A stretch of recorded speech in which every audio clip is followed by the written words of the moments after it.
अस्ति कश्चित् वाग्विशेषः? આ પ્રશ્ન કાલિદાસને એમની પત્ની વિદ્યોત્તમાએ લગ્નની પ્રથમ રાત્રે જ પૂછ્યો, અને કાલિદાસ એ પ્રશ્ન સમજી પણ ન શક્યા અને એનો ઉત્તર પણ ન આપી શક્યા.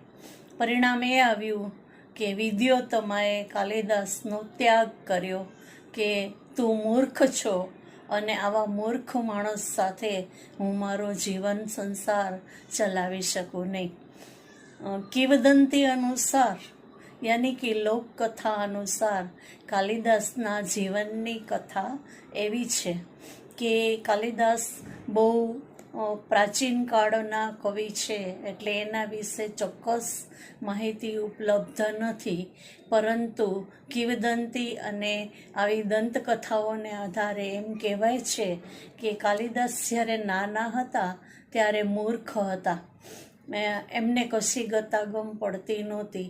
પોતે જે ડાળ પર બેઠા હતા એ જ ડાળ કાપતા હતા. અને વિદ્યોત્તમા એક ખૂબ જ વિદુષી અને સંસ્કૃતની પ્રકાંડ પંડિત હતી.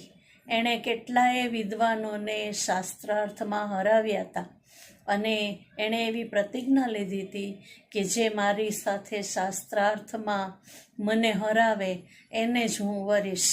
એટલે જે પંડિતોએ એમનાથી હાર પામ્યા હતા એમને એમ હતું કે આને કોઈક મૂર્ખ સાથે પરણાવી દેવી જોઈએ તો એનો ઘમંડ ઉતરે.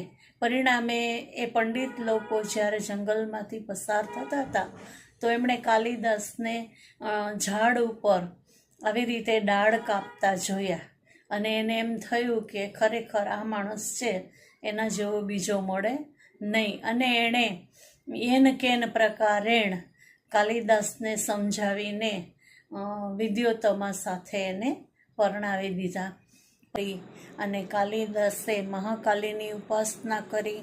મહાકાલીએ એમને સ્વપ્નમાં કહ્યું કે તમે સરસ્વતીની ઉપાસના કરો, અને સરસ્વતીની ઉપાસના કર્યા પછી અસ્તિ કશ્ચિત વાગ વિશેષ આ 3 શબ્દોને લઈને કાલિદાસે 3 ગ્રંથોની રચના કરી.